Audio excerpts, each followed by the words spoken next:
saya Bola Rizky dengan NIM 250413. Skip. Oke, yang pertama itu himpunan, konsep dasar himpunan. Yang pertama itu ada definisi himpunan, kumpulan objek-objek yang berbeda, elemen atau anggota yang terdefinisi secara tepat, atau disebut dengan well defined. Yang kedua itu himpunan dalam penerapan kehidupan sehari-hari. Konsep himpunan diterapkan tanpa disadari, seperti perkumpulan profesi atau pengelompokan barang. Yang ketiga ada bukan himpunan. Bukan himpunan adalah kumpulan yang anggotanya tidak bisa ditentukan secara objektif, misalnya kumpulan lukisan, indah, atau relatif. Sejarah singkat teori himpunan. Teori himpunan ditemukan pada abad ke-19.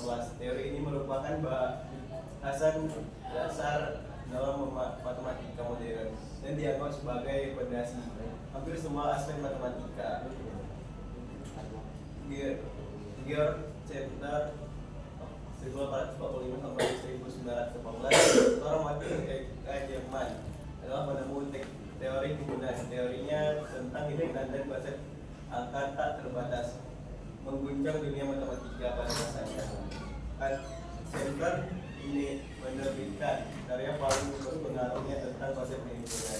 Ketiga, dia mengungkap pada tahun 1874 sebuah inovasi yang membuatnya diakui sebagai penemu teori himpunan.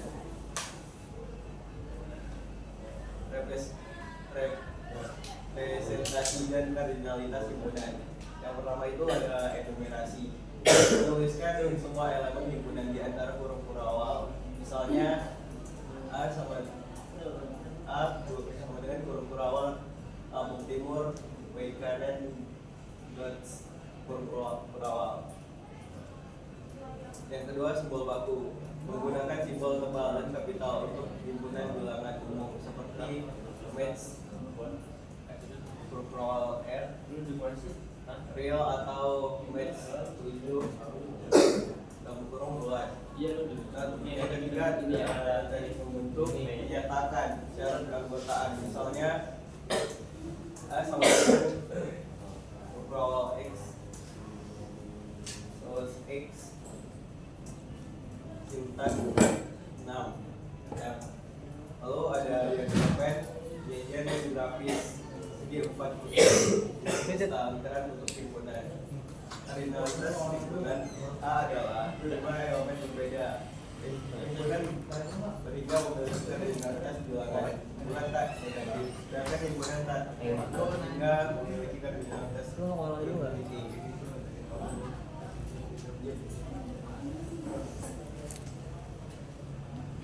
Jenis hubungan antar himpunan. Yang pertama itu himpunan bagian, subset. Subset adalah anggota himpunan kosong adalah himpunan bagian dan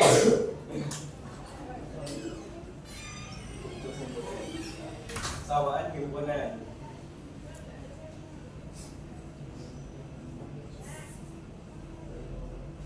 Samaan himpunan dan ekuivalensi himpunan. Ekuivalensi himpunan, jika kardinalitas kedua himpunan sama, A sama dengan B, himpunan saling lepas.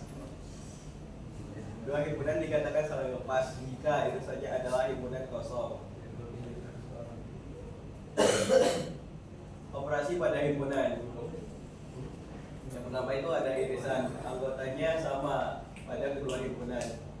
Lalu ada gabungan, semua anggota dari kedua himpunan. Lalu komplement, yang anggota semesta yang bukan anggota S, yang bukan anggota A. Selisih himpunan, anggota yang bukan anggota B. Pada beda status, salah satu himpunan tetapi tidak pada keduanya. Perkalian Kartesian, himpunan pasangan berurutan. Hukum Hukum aljabar himpunan dan kualitas. Hukum aljabar himpunan menyatakan sifat-sifat yang berlaku pada operasi himpunan mirip dengan hukum aljabar pada bilangan ini. Berikut adalah beberapa contoh.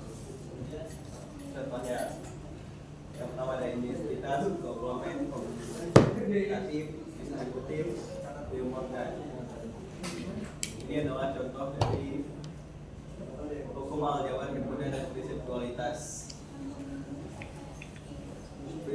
Lalu kita lanjut dengan prinsip inklusif, eksklusif, dan partisi.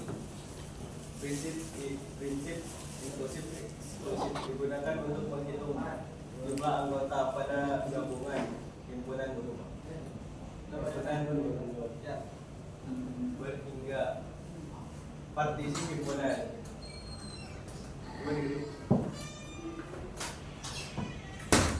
Partisi dari himpunan A adalah kumpulan himpunan bagian 0 sedemikian hingga gabungan semua himpunan bagian sama dengan A.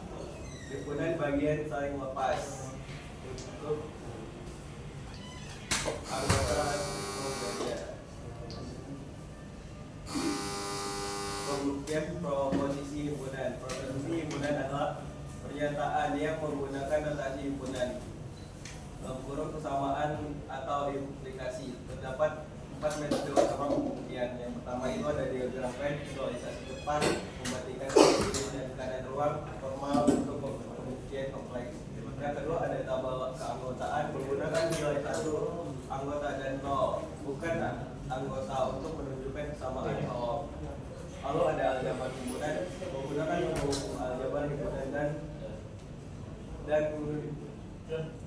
prokoma untuk membuktikan kesamaan. Lalu ada definisi metode formal terutama untuk proposisi berbentuk implikasi, misalnya menggunakan